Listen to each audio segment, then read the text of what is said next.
estamos novamente para mais uma tarde de sábado aqui neste direto da Associação de Cultura Espírita de Alcobaça. E hoje temos connosco como convidado o nosso querido amigo Reinaldo Barros. Muito bem-vindo, Reinaldo. Obrigado, boa tarde. O Reinaldo é professor, é cartunista, é pintor, é músico, é uma pessoa que nos é muito querida e que se junta a nós hoje para dissertarmos um pouco sobre doutrina espírita, sem nenhum tema em concreto. É uma tertúlia ao sabor de algumas questões. Lançámos o repto a várias pessoas que nos enviassem aleatoriamente questões sobre a doutrina espírita, a quem desde já agradecemos o contributo para este direto de hoje. E então vamos aqui nesta partilha com o Reinaldo conversar um pouco sobre estes temas, que são variados. E aproveitamos também para dar as boas-vindas a quem nos acompanha, a todos aqueles que estão em direto connosco hoje e aqueles que poderão eventualmente assistir a esta conversa mais tarde, através ou da nossa página no Facebook ou no nosso canal do YouTube.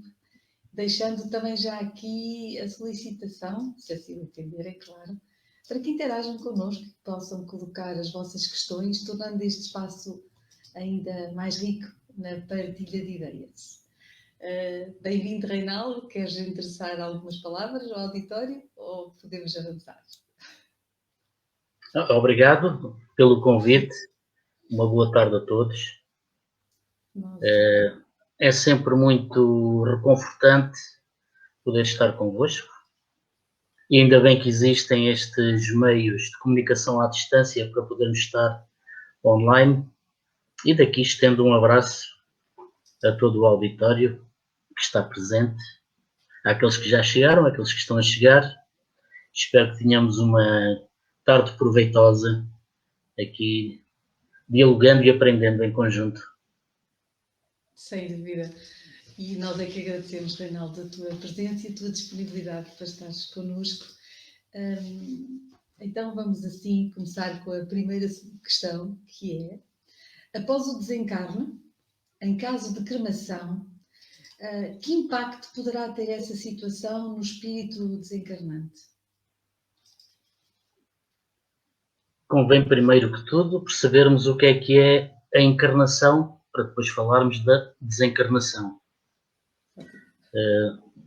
Nós falamos em encarnação quando o espírito que está no estado de erraticidade se liga a um corpo e, pelo nascimento, ele reencarna, ou seja, volta à carne, volta a estar ligado a um corpo físico.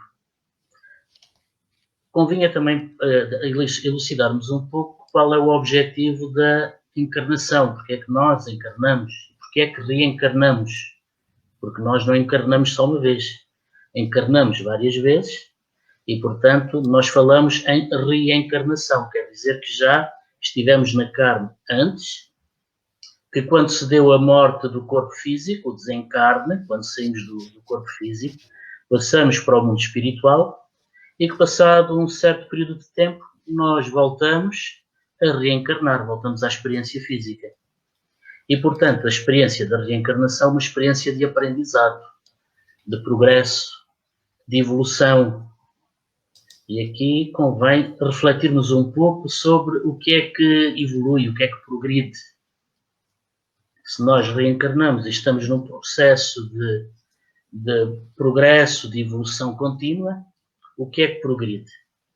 E aqui tínhamos que refletir também um pouco sobre o que é que os espíritos nos dizem. Uma das questões que Allan Kardec faz é: o que são os espíritos? Quem são os espíritos?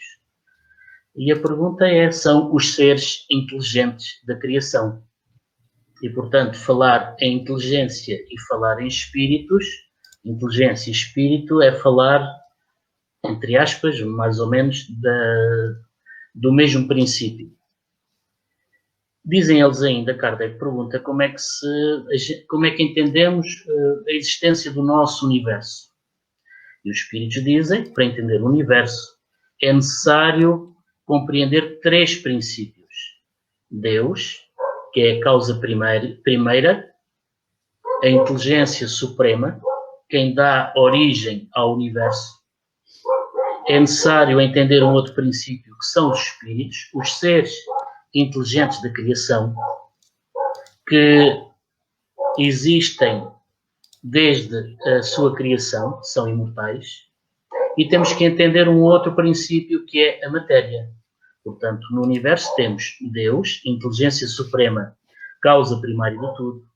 Temos os espíritos, o mundo espiritual, e temos o mundo material.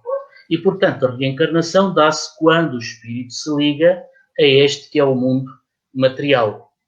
O espírito é a inteligência, a matéria tem vários níveis de vibração. Podemos falar de matéria como energia, podemos falar de matéria densa, e, portanto, o universo, para existir, necessita da inteligência. Outra pergunta que Kardec faz é: mas os espíritos poderiam existir independentemente da matéria? Sim, poderiam. Mas sem esta ligação à matéria, os espíritos não poderiam fazer a marcha ascendente do progresso. E, portanto, os espíritos são criados simples e ignorantes, e através das várias experiências na matéria, eles desenvolvem a inteligência. Desenvolvendo a inteligência, por seu turno também, os espíritos estão a contribuir naquilo que é a obra geral da criação. E, portanto, o universo existe, mundo material e mundo espiritual, neste sentido de permitir o progresso dos espíritos, o progresso das inteligências. E agora estamos aptos a responder o que é que progride. Progride o espírito, que é a inteligência, que vai ganhando gradativamente mais conhecimento. Mas a inteligência do espírito é só no campo intelectual? Há que entender que os espíritos também evoluem naquilo que são os sentimentos e avançam gradativamente naquilo que é o sentido do amor. E, portanto, o amor será a sublimação dos sentimentos ao seu expoente máximo. Passamos, pois, por várias etapas evolutivas ao longo de milhares de anos, de um tempo que não sabemos ainda quantificar, e entramos no estado hominal aqui na Terra, ligado o espírito ligado ao corpo, e fazemos o nosso progresso aqui na Terra. Portanto, esta é a marcha que nós estamos fazendo. Ao longo da nossa existência enquanto espíritos encarnados, nós temos vários interesses. Todas as filosofias ao longo do tempo têm chamado a atenção para uma coisa, e isto dizem os grandes filósofos. A filosofia é o amor à verdade. E todos os seres que entendem ou que buscam a verdade apercebem-se e têm consciência de que têm que aprender a viver bem. Viver bem implica também uma ética e uma moral de comportamento, de atitude perante a vida. Porque bem viver é também uma preparação para bem morrer. E aqui temos a grande diferença. Quando nos preparamos na nossa encarnação, agindo corretamente, de acordo com princípios éticos, com princípios morais, procurando a vida equilibrada, o bem, o amor, nós estamos a programar-nos para uma existência equilibrada e feliz. E esta preparação na vida é também uma preparação para a morte. É quando a morte se aproxima, entendermos a morte não como um bicho-papão, não como um drama, mas como uma transformação. Comparando, nós podemos dizer que é como uma lagarta que está presa a um casulo e que no momento em que o casulo se rompe, ela se liberta como borboleta para ascender a outra dimensão. E, portanto, viver sabendo que a morte é natural, que a morte é uma transformação, que a vida continua e que tudo aquilo que nós semearmos é aquilo que iremos colhendo ao longo do tempo, dá-nos uma consciência da vida mais alargada, não é só a vida física, é a vida espiritual como espíritos encarnados ou desencarnados, e, portanto, a morte, quando chega, é compreendida como um facto natural. Quando isso acontece, quando chega à morte, todos aqueles laços que ligavam o corpo ao espírito vão sendo desfeitos. E neste processo do desencarne, do desligamento do espírito ao corpo, acaba por o espírito libertar-se, deixando atrás de si um invólucro sem vida, tal como a borboleta larga o invólucro onde estava a lagarta na fase de crisálida. E, portanto, transitando dessa maneira, ele encontra o mundo espiritual como consequência natural da sua existência. Quando não nos preparamos para isso e a nossa vida é demasiado centrada naquilo que são os interesses materiais, nos nossos interesses egoístas, há uma grande dificuldade em aceitar a morte como algo natural. Temos medo da morte, angustia-nos a morte. E a angústia da morte, isto dizem os estudiosos sobre estes fatores, não tem a ver com o morrer, tem a ver com o sofrimento. O achar que a morte vai ser algo tormentoso, que teremos que passar por muito sofrimento e queremos fugir dele, e, portanto, isso assusta-nos. É o fator desconhecido. Agora, respondendo à questão que é o que acontece ao espírito se o corpo for cremado. Aqui temos duas situações. O espírito pode estar preparado para a morte que chega, sabe que ela vai acontecer inevitavelmente, tem tranquilidade, deixou a sua vida em ordem, não tem problemas de consciência e, portanto, ao desligar-se do corpo, a preocupação já não é com o corpo nem com o espiritual, é em fazer uma transição tranquila para encontrar no mundo espiritual a sua família espiritual. Aqueles que são os seus anjos da guarda, que são espíritos familiares, espíritos amigos, e que o vêm receber para o integrar de novo na sua comunidade espiritual. Ou podemos ter a outra via, que é não nos preparando para a morte, não estando a aceitar que a morte é algo de natural, existe na consciência como que uma revolta e uma rebeldia que torna a morte algo de muito angustioso. Poderíamos aqui também falar de processos obsessivos que podem acontecer, mas não é propriamente esse o sentido da pergunta. Várias tradições religiosas que acreditam na vida depois da morte e na reencarnação, todas elas quase são unânimes e, portanto, baseado na experiência, de que tem que haver um espaço de tempo entre a morte física e a cremação à volta de 3 dias, que é um tempo, digamos, médio ou padrão para que o desencarne se dê completamente, para que o espírito não continue a sentir aquilo que acontece ao corpo físico. E, portanto, será sempre conveniente, se foi uma opção consciente do espírito encarnado passar pela cremação, que tenha essa preparação, que existam esses 3 dias de transição antes do corpo ser cremado e, portanto, dentro disto nós estamos a integrar a vida espiritual dentro da vida material. Creio ter respondido à pergunta. Sim, sim, respondeste, pois. A questão aqui é que, sem dúvida nenhuma, não é? Mesmo a questão desses 3 dias, e tu falaste na questão do amor, não é? E de nós deixarmos a nossa vida resolvida com aquela tal consciência tranquila, é que muitos de nós ainda não conseguimos ter sequer consciência do que é que ao desencarnarmos vamos eventualmente carregar connosco, não é?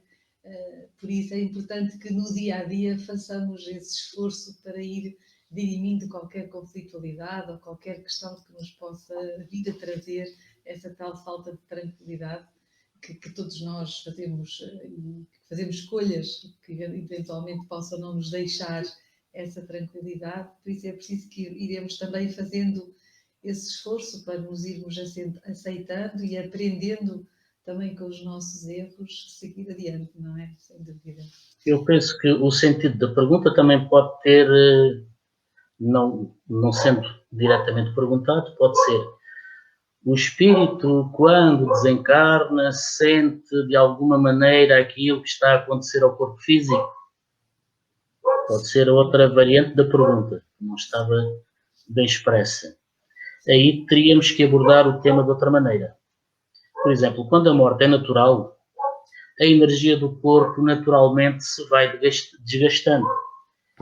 E muitas vezes até o espírito encarnado pressente que a morte já está próxima. E às vezes até fala com os familiares: olha, acho que a minha vida correu bem, fiz isto, fiz aquilo, não tenho problemas de consciência. E portanto é como se já tivesse ele próprio programado e aceitado a morte que se aproxima. Isto é, a morte natural. Mas se considerarmos uma morte que é provocada, por exemplo, por suicídio, já não podemos olhar o tema desta maneira. Porquê? Porque nós reencarnamos com um tempo de vida mais ou menos previsto. É como se tivéssemos uma bateriazinha, e essa bateria diz-nos que teremos uma existência média programada, imagina 50, 60 anos. Podemos ter uma vida equilibrada e prolongar esse tempo, como se nos fosse dado mais uma moratória. Pode ser acrescentado tempo, por exemplo, se temos aproveitado bem a vida para progredir espiritualmente. A nossa posição na vida social, na vida familiar, tem contribuído muito para o bem-estar dos outros e, portanto, é-nos dado mais um tempo para que nós saiamos daqui mais fortalecidos. Ou muitas vezes nós não temos os comportamentos adequados e a nossa vida é como se fosse abreviada. Nós estamos a retirar essa energia vital que nos é dada, estamos a acrescentar ou a retirar essa energia vital que corresponderia a um tempo de vida. Agora, imaginando que o tempo de vida seria esses 50, 60 anos, mas que entramos numa fase de desespero, de dúvida, pronto, sem estar a querer julgar, e precipitamos a nossa existência optando pelo suicídio. Aqui o que acontece é, como essa energia não foi gasta, essa energia que liga o corpo à matéria, ligada, portanto, ao perispírito, que é o invólucro espiritual do corpo, é necessário ainda um tempo para que essa energia se vá, digamos que, dissolvendo. Então, como foi abreviado o tempo de existência e a energia ainda existe, para os espíritos que optam pelo suicídio, muitas vezes essa fase é muito dolorosa. É dolorosa em termos de consciência, porque há a consciência de que a vida continua, a morte não terminou com nada, a vida continua e não foi a melhor opção.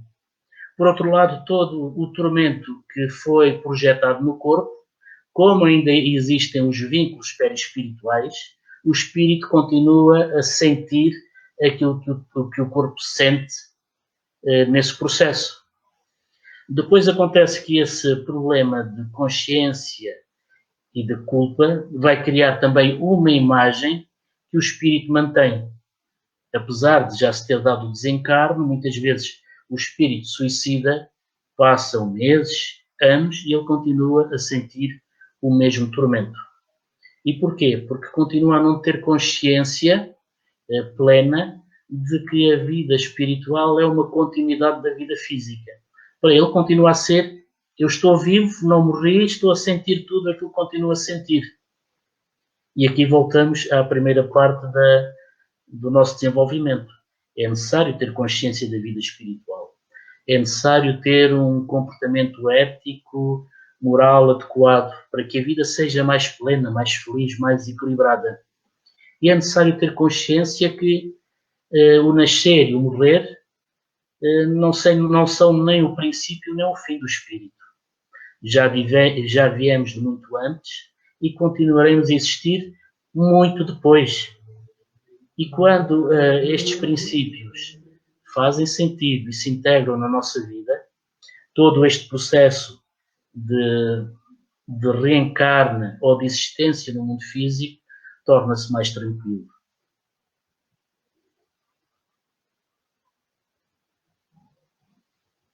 Estás-me a ouvir? Hein? Estou. Agora que fiquei a achar que estava sem som. Sem dúvida. E essa questão de nós nos cristalizarmos em determinada ideia, que poderá acontecer, por exemplo, nesse processo de desencarne por suicídio, também é um alerta, porque também aqui na nossa vida terrena nós cristalizamos muitas vezes em ideias que nem nos são benéficas e que, como a mágoa, o ressentimento, e que importa que estejamos atentos, não é? Para conseguirmos sair dessa onda mental e seguirmos adiante, não é? Porque tudo passa, mas nós também temos que ter a capacidade de olhar de outra forma e retirarmos-nos desse registro. Eu passava assim à próxima pergunta. E como estamos próximos da Páscoa, como é que o Espiritismo interpreta, digamos, a ressurreição de Cristo?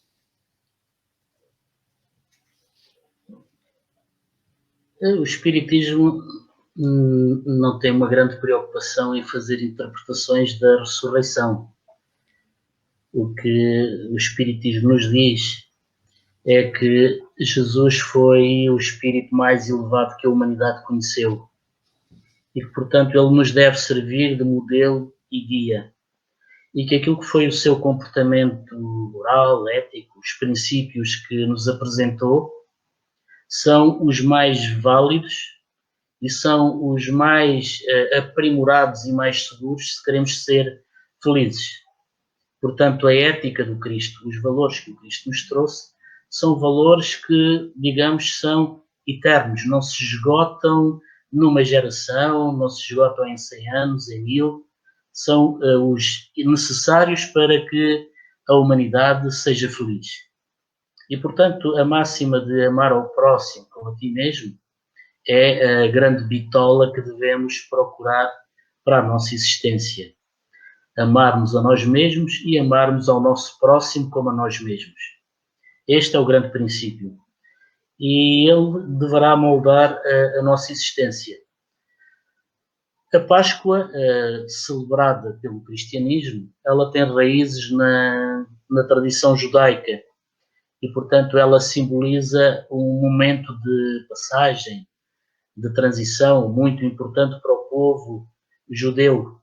E era celebrada sacrificando um animal e oferecendo um banquete coletivo em memória de um acontecimento que tinha sido importante para o povo judaico e que tinha a ver com um sentido de libertação. Quando Jesus celebra a Páscoa, chamada Última Ceia, ele faz um banquete, entre aspas, um banquete familiar, muito próximo, com amigos, e ao mesmo tempo que os prepara para a sua morte que está próxima, para o seu desencarne, ao mesmo tempo que os prepara para a tarefa que têm a seguir, ele lembra-lhes a importância deste primado do amor. E diz uma frase extraordinária: até hoje tenho-vos tratado como discípulos, mas agora trato-vos como amigos. E amigo é aquele que dá a vida pelo próprio amigo. Querendo com isto dizer que na vida também temos que ter atos de altruísmo, de sacrifício, de bondade, para nos transformarmos em criaturas, em seres mais perfeitos. E que devemos preparar-nos para fazer essa transição para o plano espiritual todos os dias. E a Páscoa fala disso, porque no momento em que se dá todo o drama, daquilo que é o drama da paixão, em que o Cristo é preso, é acusado, é flagelado, é crucificado, há como que uma reflexão coletiva sobre o que significa esta existência. Porque se temos aqui alguém que é tão extraordinário em termos morais, que nos dá um exemplo de amor e abnegação todos os dias, por que é que ele é tão maltratado? porque é que o bem é crucificado? E isto, naquela pequena comunidade, causa um grande abalo, porque eles estavam à espera que Jesus se viesse, alguns estavam à espera que Jesus se viesse a transformar numa espécie de rei dos judeus. E, portanto, ele sendo enviado, iria combater o poder romano, iria instituir um reino dos judeus, e os judeus iriam ter uma vida independente agora sob a soberania de um rei perfeito. E ele lembra-lhes que o reino, o verdadeiro reino, não é aqui na Terra. A Terra é uma passagem. Nós estamos de passagem. O verdadeiro reino ao qual pertencemos é a dimensão espiritual. Nós pertencemos ao mundo espiritual. E o reino que o Cristo nos apresenta, esse reino que vem com a boa nova, é a dimensão espiritual da vida, que é grandiosa. E então há este choque com a crucificação, com a morte.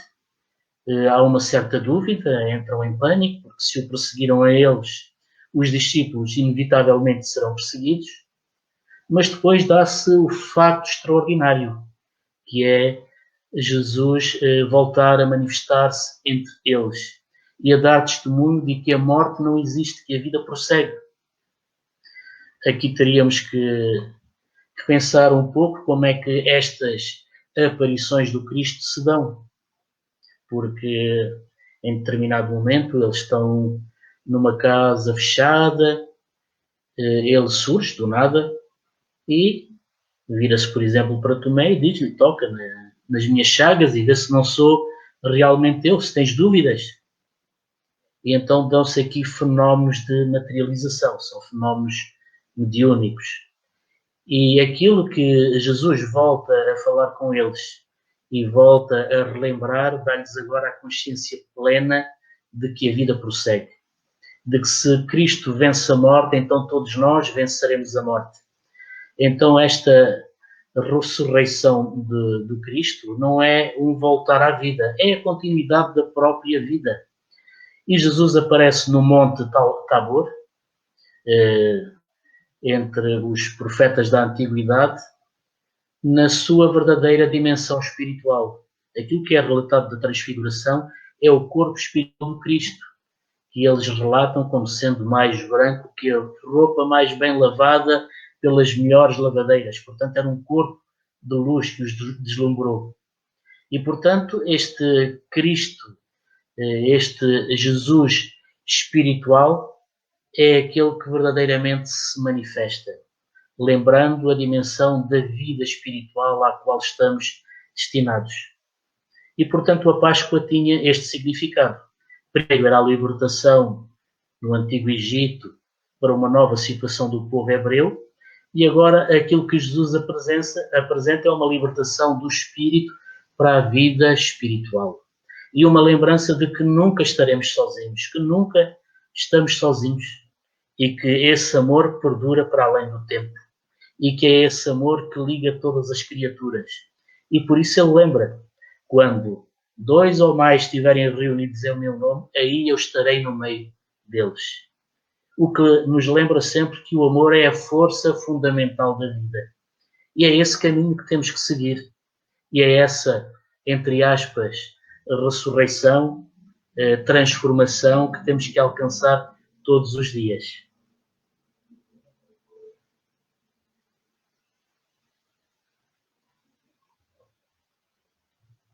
Nós tivemos, entretanto, uma questão da Maria de Rosário Relvas, bem-vinda Maria de Rosário, que nos diz assim: querido amigo Reinaldo, essa afirmação do período médio de 3 dias após o desencarne para a cremação tem alguma base científica? É que com a pandemia que ainda não ultrapassamos, todos sabemos que a cremação se tornou necessária ser feita com a maior rapidez possível, e essa data que mencionou traz alguma ansiedade a quem ouve essa opinião. Obrigada, cumprimentos. Queres comentar, por favor? Ok, eu situei dizendo que grandes tradições filosóficas e religiosas que acreditam na vida para lá da morte, na continuidade da vida espiritual, que acreditam também na reencarnação, pela sua experiência, apontam estes 3 dias como um padrão. Não nos devemos deixar tomar pela ansiedade, nem pelo medo, nem pela angústia. Temos que estar tranquilos, sempre tranquilos. Esse é o grande propósito. A cremação, de qualquer maneira, não vai ser dada no imediato, é sempre necessário haver autópsias, etc, etc, etc. Mas, de qualquer maneira, devemos retirar daí todo o medo e todo o pânico. E, sobretudo, também temos que pensar, não falamos há pouco, que todos nós somos acompanhados por espíritos que estão constantemente a velar por todos nós. E, portanto, mesmo nestas situações de pandemia, de doença, nenhum de nós está desamparado. Se nós tivermos confiança na vida espiritual, no mundo espiritual, se nos entregarmos a esse amor incondicional que existe à nossa volta, certamente em todos esses momentos nós teremos o amparo para suplantar essas situações. E se estivermos bem amparados, de certeza absoluta que não iremos sentir esses tormentos. Portanto, é sempre uma preparação para a vida espiritual e uma preparação para a continuidade da vida. Muito bem. Eu iria seguir então com a seguinte questão, que é esta. Por vezes, no meio espírita, nas casas espíritas essencialmente, não é? É comum fazerem-se pedidos de auxílio à espiritualidade benfeitora através da oração em grupo.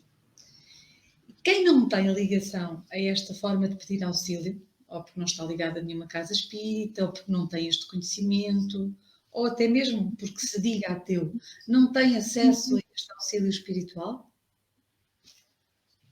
Nós estaríamos a contrariar a bondade de Deus se Deus nos separasse a uns e outros porque manifestamos mais ou menos crença. Aliás, a crença nunca nos deve separar ou dividir. Não é necessário afirmar uma crença para ser uma pessoa correta, para ser uma pessoa com valores, para ser uma pessoa íntegra, para ser uma pessoa boa. E isso é o que faz toda a diferença. Nós podemos ter uma etiqueta na camisa a dizer sou espírita e achar que ter um rótulo me está a libertar daquilo que são as responsabilidades de qualquer um. De maneira nenhuma. Os rótulos na vida espiritual não contam. Aquilo que conta é realmente quem nós somos. Aquilo que eu sou, aquilo que eu verdadeiramente sou, na vida espiritual não posso ocultar. Aqui na Terra nós podemos arranjar estratagemas de mostrar intenções ou comportamentos que não têm a ver com o eu profundo, o verdadeiro ser. Mas na vida espiritual nós não conseguimos ocultar isso. Nós somos absolutamente transparentes para a espiritualidade maior. E, portanto, o mesmo Deus que criou todo o universo e que nos criou a todos nós, dá-nos a oportunidade de, pelo livre-arbítrio, nós fazermos a experiência que achamos que é melhor para nós. Renascemos em contextos que são os mais adequados ao nosso progresso. Então, se eu nascer num meio onde a cultura, a religião, a tradição é ateísta, mas tiver um bom comportamento, eu estou no bom caminho. Mas se eu nascer num meio onde a vida espiritual até é uma crença, onde se acredita que é necessário ter um comportamento ético e moral adequado, onde os princípios das religiões estão impressos e eu tenho mau comportamento, ainda que eu me diga religioso, eu não estou a cumprir com aquilo que deve ser o meu propósito de vida. A nossa existência física é sempre uma busca de progresso, de aperfeiçoamento, de transformação para melhor. Esse é o grande objetivo. E, portanto,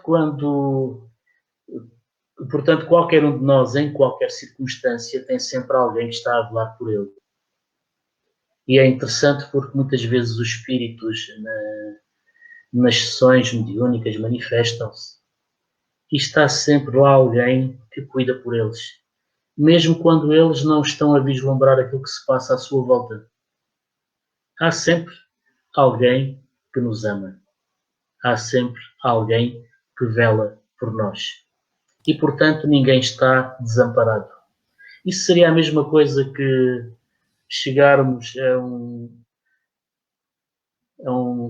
centro médico, a um centro de enfermagem e nos separassem porque éramos do clube tal ou do clube tal.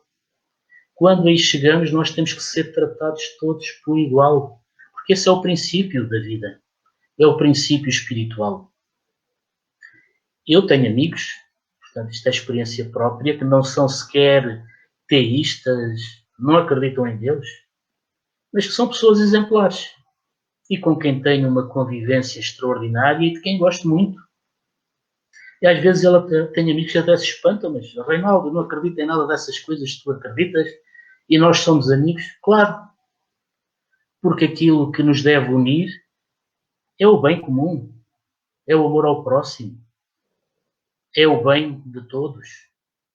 Isso é o que nos faz felizes e cada um está seguindo o seu caminho e procurando essa tranquilidade e essa felicidade.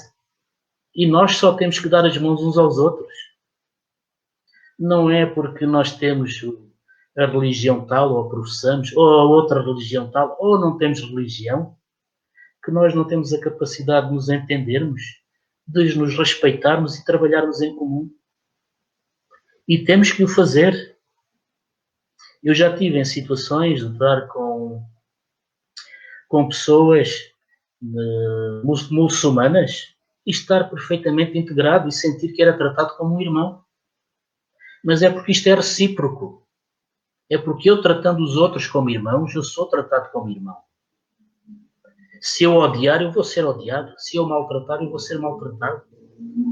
Aquilo que faz de nós exemplos para a sociedade não é o rótulo, é a atitude, é o comportamento, é o valor que está na forma como nós vivemos. Isso é que faz toda a diferença. Se eu me disser religioso e tenho um comportamento antiético, quem olhar para mim vai dizer que a religião dele deve ser a pior do mundo, porque ele tem este comportamento. E então não há separação. Todos nós somos amparados por Deus. E temos infinitas oportunidades de nos reerguermos, de trabalharmos e de evoluirmos. É para isso que aqui estamos, reencarnando.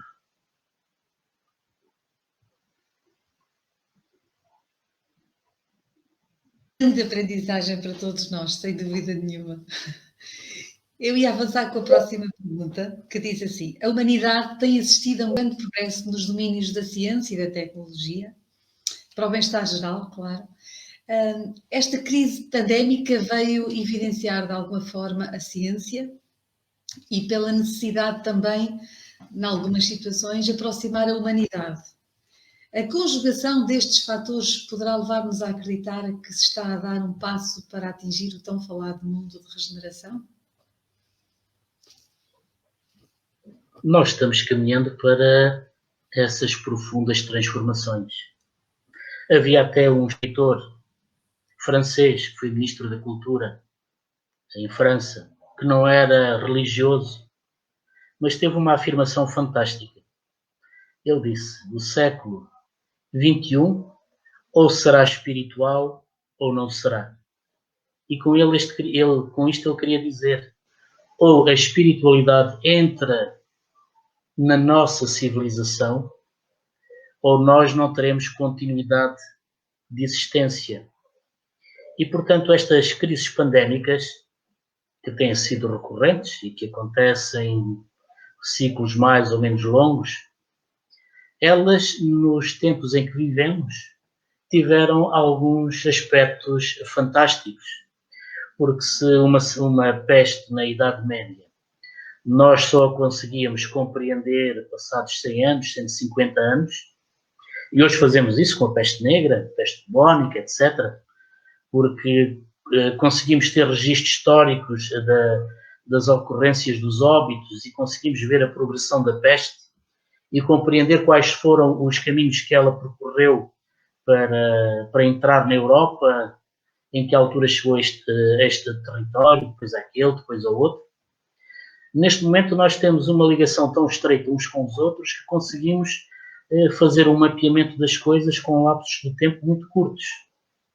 E, portanto, a partir do momento em que a Organização Mundial de Saúde lançou um alerta, ainda que houvesse um desfazamento de tempo na compreensão do fenómeno, nós tivemos cerca de 1 mês e meio, 2 meses, para começar a agir em comum. E, portanto, tivemos uma organização mundial, não era uma organização do Estado A ou B ou C, mas uma organização mundial que lançou um apelo. E imediatamente assistimos a outra coisa extraordinária. O facto de termos as tecnologias de comunicação, de termos os computadores a funcionar, permitiu-nos fazer um mapeamento genético das estirpes de vírus numa fração de tempo que era impensável há 30, 40 anos. Nós demoraríamos mais de 1 ano, 2 anos, só a fazer a sequência do gene.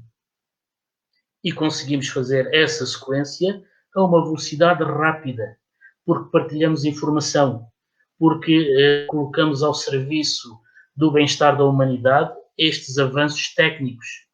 E isto permite avançar nas áreas da imunologia, nas áreas da profilaxia, a uma velocidade que antes não era possível.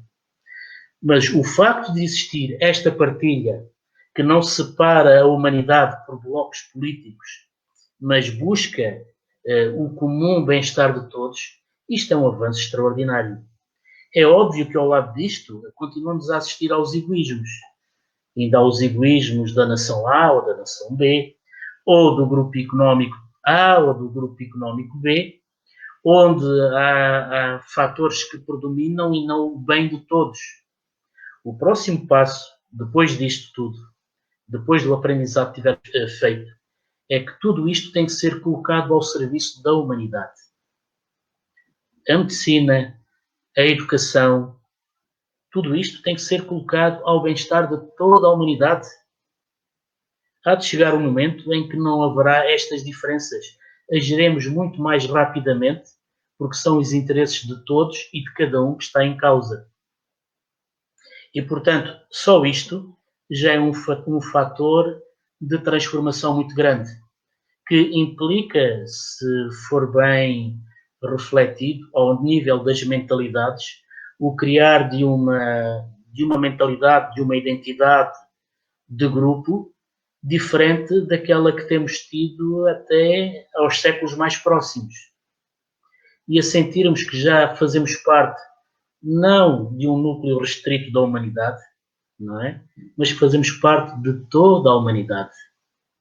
Então isto permitir-nos-á, no futuro, se nós aprendermos com as situações, a olharmos a humanidade como um todo, tal como já começamos a olhar o planeta como um todo, onde é necessário haver políticas globais, decisões globais, para salvaguardar o meio ambiente, para salvaguardar as questões da água, do alimento, da proteção das espécies, porque começamos a compreender que a vida é um todo. Tudo está interligado, todos os seres estão interligados. Os seres estão interligados aos seus ecossistemas. A Terra é uma só. O equilíbrio da Terra é um só. E, portanto, a humanidade é uma só. E se isto acontecer, estes fatores de egoísmo sendo vencidos, o egoísmo sendo vencido, nós estamos a entrar realmente numa era de regeneração, onde estaremos mais aptos ao diálogo, à compreensão mútua, ao trabalho colaborativo, à resolução de problemas comuns muito mais eficiente do que o fizemos até hoje. Então são sinais também positivos. Não vemos as consequências daqui a 20 anos. Nós vemos apenas o imediato. É verdade, eu iria passar à mesma uma questão que tenho aqui, que eu penso que já respondeste naquilo que disseste, mas não sei se quererás acrescentar alguma coisa, que é face a todos estes desequilíbrios que se vivem atualmente na Terra, e podemos falar desde a fome, desde os êxitos pela violência, o desrespeito pela natureza, apesar de todos os avisos que ela nos dá. A situação até, por exemplo, agora no caso das vacinas, da pouca solidariedade entre os países mais favorecidos e os menos, e os mais desfavorecidos, a corrupção, de forma até descarada. Que reflexão podes partilhar connosco e que análise para o futuro e que esperança para todos nós? Tu já respondeste um pouquinho, mas não queria deixar de colocar. Não sei se queres acrescentar alguma coisa. A pergunta começa com desequilíbrios, e realmente essa é a palavra-chave. Nós precisamos de um equilíbrio. E aquilo que nos pode dar o verdadeiro equilíbrio não é o pensar que benefício vamos ter com isto em termos materiais, não é? Aquilo que nos dará o verdadeiro equilíbrio é pensarmos em termos de amor ao próximo, que é tudo aquilo que faça sofrer um ser humano me faz sofrer a mim também. Tudo aquilo que faz a felicidade de um ser humano é aquilo que fará a minha felicidade. E, portanto, temos que ganhar, e estamos numa fase de transição, e já estamos a sentir isso de alguma maneira, temos que ganhar consciência. A consciência é ter o conhecimento de ter a ciência de estar com o conhecimento. E precisamos de ter conhecimento destes desequilíbrios e dos fatores que os causam para encontrarmos a solução. A solução está sempre nas mãos do homem. Não é uma solução que surja por acaso. Tem que ser uma solução definida, consciente, e tem que ser também uma solução que sirva a todos sem discriminações. De facto, nos tempos em que vivemos, algumas situações deixam-nos um bocadinho tristes, porque não deveria ser esse o caminho. A questão das vacinas é uma delas, por exemplo. A questão das guerras é outra. E terá que chegar o dia em que nada disso pode ser aceitável, porque não é tolerável.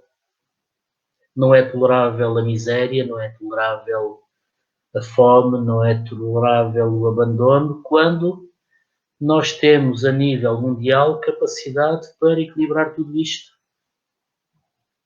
Temos que arranjar uma estratégia global que começa na consciência de cada um de nós. Começa na mudança dos paradigmas da educação, começa na mudança dos paradigmas de vida, porque temos sido formatados e programados para sermos sempre melhores que os outros, para termos mais sucesso que os outros, para sermos mais ricos que os outros, para termos mais bens que os outros, quando a programação deveria ser: preocupa-te com os outros, porque os outros se preocupam contigo. Faz o melhor pelos outros para que os outros façam o melhor por ti. E, portanto, aqui estaríamos a encontrar o equilíbrio. Certa vez perguntaram ao Dalai Lama sobre isso, sobre estes desequilíbrios, e ele deu uma resposta muito simples e muito interessante. De que é que serve um homem ter uma gaveta cheia de anéis se só tem 10 dedos nas mãos? Isto quer dizer que, por um lado, há o excesso e, por outro lado, há a necessidade. Isto é um desequilíbrio. Sim. Pelos fatores da própria experiência física da reencarnação, nós somos convidados ao trabalho coletivo. É uma das leis da natureza, porque isso nos ajuda ao nosso progresso. Cada um tem competências e capacidades para ser o melhor possível. E, portanto, a humanidade tem que abrir horizontes para que cada um de nós possa ser e possa realizar-se o mais completamente possível como ser espiritual e como ser humano. E estes valores que nos devem premiar, eles é que devem fazer as grandes transformações. E estas transformações começam pelo simples, pelo que cada um está fazendo agora em benefício dos outros. Porque este é que deve ser o grande contágio, o grande vírus. Devemos contagiar-nos pelo amor uns aos outros. Devemos dar exemplo disso. E quando isso acontecer, nós teremos decisores políticos, teremos pessoas em cargos de decisão que estarão a tomar decisões e a respeitar aquilo que é o bem de todos e não interesses particulares. Mas nós estamos seguros e crentes que, passo a passo, o progresso conduzirá aí. Ou seremos mais espiritualizados, ou então não seremos.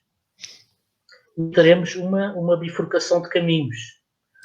Ou nós avançaremos com o progresso da humanidade para um mundo mais feliz, na regeneração que se irá dando, ou nós teremos que ser afastados e exilados em mundos mais primitivos para voltar a reaprender o que não aprendemos.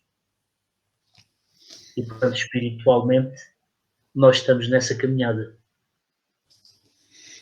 E temos que realmente perceber, como tu dizias, que o objetivo é sermos melhor para tornarmos o mundo melhor, não para competir uns com os outros, mas para que todos possamos efetivamente viver melhor, não é? E também buscar esse tal equilíbrio entre o supérfluo e o necessário, e garantidamente não havia tanto do desequilíbrio que existe, sem dúvida nenhuma. Eu passaria à próxima pergunta, porque já só faltam 8 minutos mais ou menos para o nosso tempo, e que diz assim: envolvidos mais de 160 anos da mensagem espírita, digamos, mostrada ao mundo, e apesar do caráter de grande importância desta mensagem para todo o ser humano, o número daqueles que a buscam ainda é muito reduzido face à população mundial.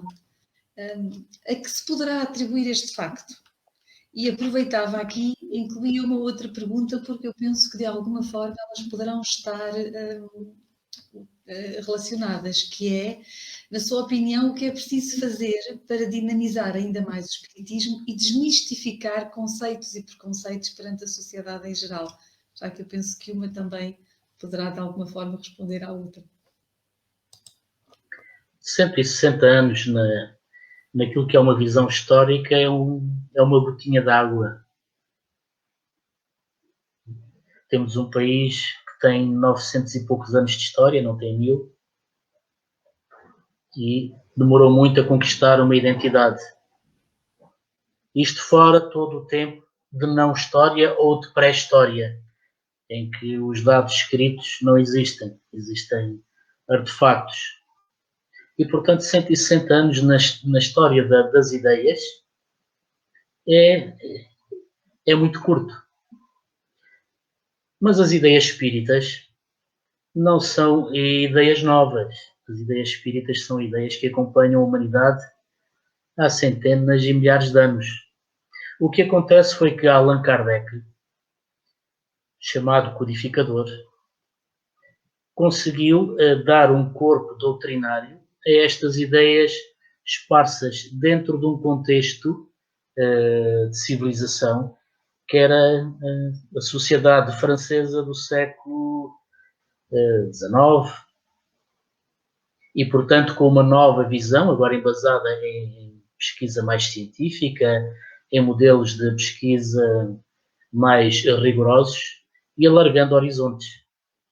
Aquilo que atrasou a marcha do progresso espiritual na Europa foram essencialmente as duas grandes guerras mundiais. E nós temos que compreender que estas mudanças de mentalidade, elas encontram também obstáculos.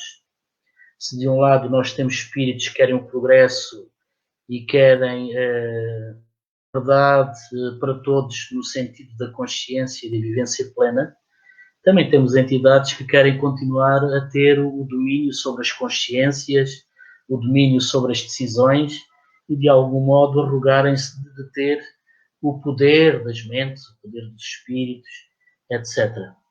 Mas como a ideia espírita é uma ideia que está na própria natureza e é inerente ao próprio homem, mesmo que nós a queiramos abafar, ela permanecerá.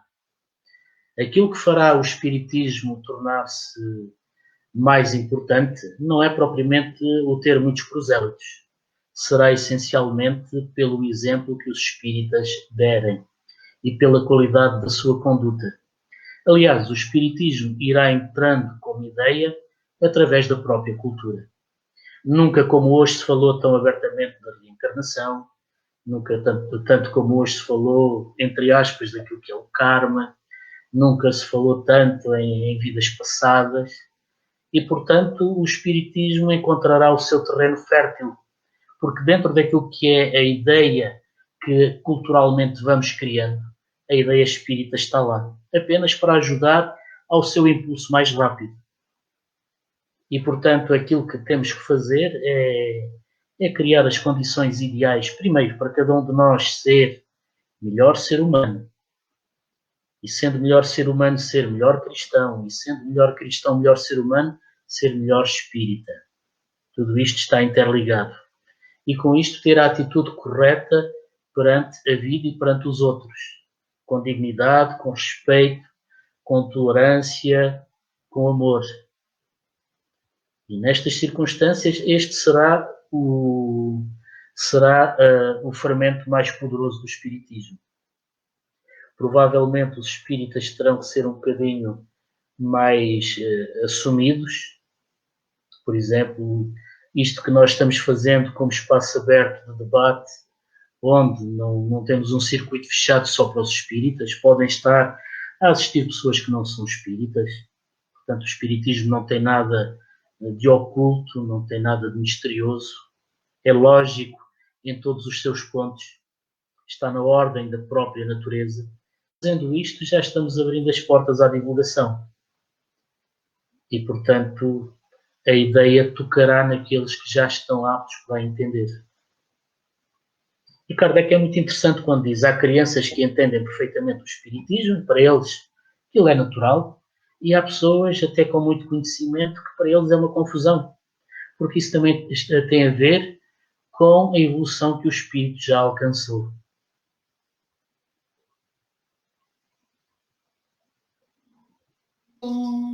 Tem a ver com o acervo de informação que aquele espírito, ao longo das sucessivas existências, também já conseguiu integrar em si e está ou não desperto para esta informação, para este conhecimento, fará ou não sentido, não é? Ou poderá também estar ainda no efeito de negação, não é? Negacionista, que é uma palavra tão em moda atualmente. Nós temos, entretanto, aqui uma questão da Maria do Rosário, que eu penso que já foi, de alguma forma, respondida, mas que ela enfatiza aqui o facto de que entre o excesso e a pobreza existe a solidariedade. O amigo pensa que a pandemia nos tornou mais solidários? Eu estou crente que a pandemia nos vai fazer ser mais solidários. Para todos aqueles que tenham um mínimo de sensibilidade e que tenham o coração aberto ao próximo, para todos aqueles que têm sentimento profundo pelos outros, não podem deixar de ser solidários. Porque aquilo que acontece ao meu vizinho, que acontece àquele que está próximo de mim, poderia ser a mim que estaria a acontecer. Saber que há alguém em necessidade, saber que há alguém em dificuldades, se tivermos sensibilidade, só isso já nos está a fazer ser mais solidários. E, portanto, temos que vencer essas barreiras. E as barreiras, muitas vezes, existem no considerar que os outros não nos são próximos. Isso é mentira. Todos nos são próximos. E temos que olhar todos com o mesmo olhar. Seja no local onde trabalhamos, aqueles com quem trabalhamos, a quem temos que servir, fazem parte da nossa família. Temos que tratar as crianças dos outros como se fossem nossos filhos, os pais dos outros como se fossem nossos pais. Entender que aqueles que estão ao nosso lado são como nós. Sofrem, riem, têm dias de felicidade, têm dias de tristeza, têm angústias, têm medos, não é? E se nós estivermos sensíveis, a solidariedade já está a passar por isso. Ser capaz de olhar o outro, ver que não está bem e ser capaz de dar o primeiro passo. E saber estar disponível. Porque às vezes sentimos que alguém não está bem e não temos aquela disponibilidade de dizer está tudo bem, está. Precisas de falar um bocadinho? Então vamos para ali. E dar aso a que se desabafa, a que se fala, a que se encontra. Solidariedade por dar um abraço, por ser capaz de cumprimentar o mendigo sem abrigo, ser capaz de abraçar alguém que está passando por dificuldades. Não fazer barreiras nisso. Isso já é ser solidário. São atos de amor. A humanidade precisa de atos de amor. E, portanto, esta crise pandémica que nos toca a todos, de algum modo também deve abrir as portas do nosso coração. Sem dúvida. E tem que abrir. E abrirá certamente. É impossível ficar indiferente e também cada um de nós vão fazer o exercício de que, por pouco que pareça ser, se nos disponibilizarmos, como tu disseste, ter disponibilidade para dar o pouco que seja que tenhamos, seja um sorriso, seja um pouco de tempo para escutar, como tu disseste, seja materialmente ajudar de alguma forma que seja possível, mas podermos estar para o outro de alguma forma, e todos nós podemos de alguma forma, esse pouco é o muito de que todos nós necessitamos, e é dessa forma que eu também acredito e tenho a esperança que sim, que nos tornaremos mais solidários, sem dúvida nenhuma. É impossível não nos tornarmos. Pronto, quase a acabarmos. Penso que não temos mais questões aqui colocadas pelo auditório.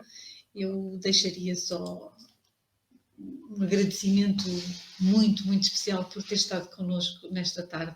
É sempre maravilhoso passar estes momentos em conjunto, como tu dizias, apesar da distância.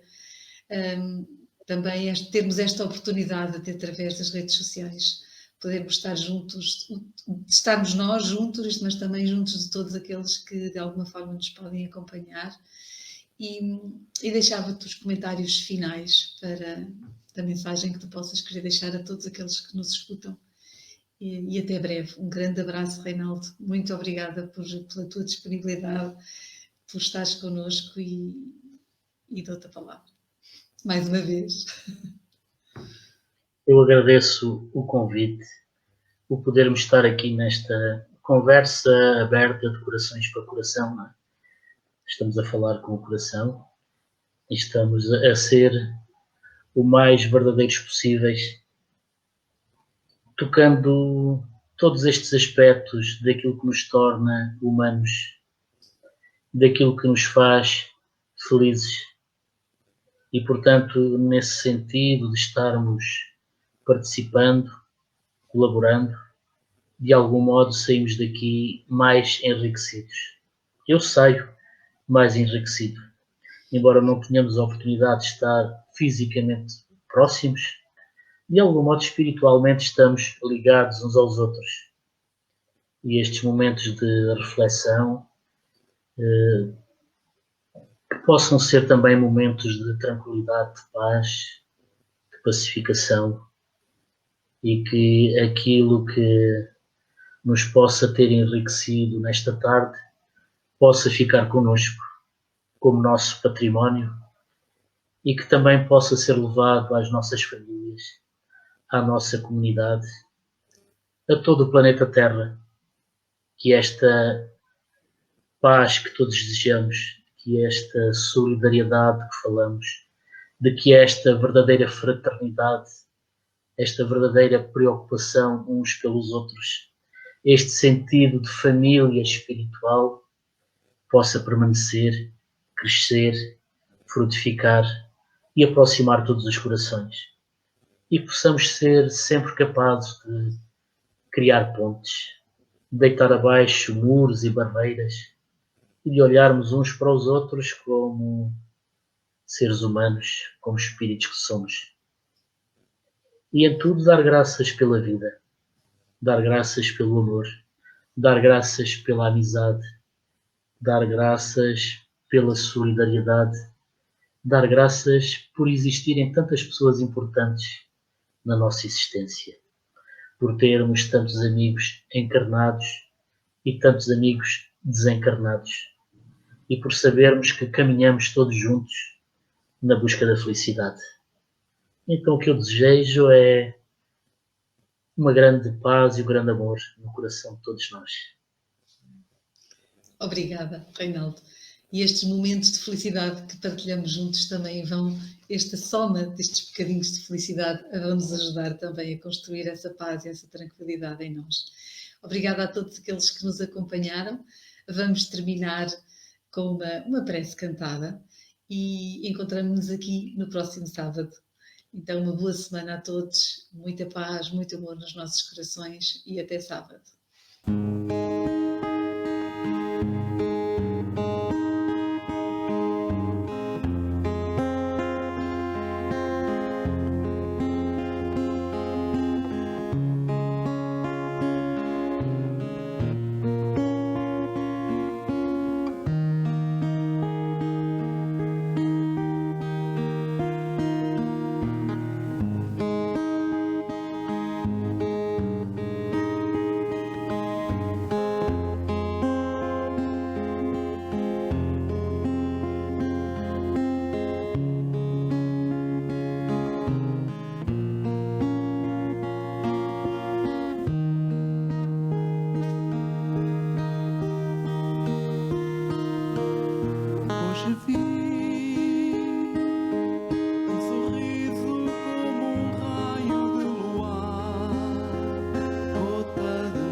Abraçava a terra com ternura e amor, já não há dor. Fez-se dia, corações floriram, rosas e jasmins, harpas tocaram, sentimentos unirão seres afins.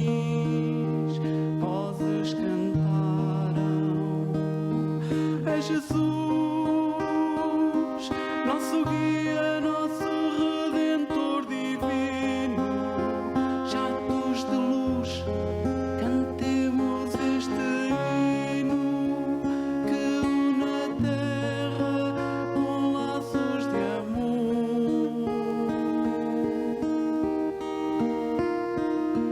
E o meu ser transbordou de paz e num doce de luz, para colher com fé o sorriso de Jesus, que abraçava a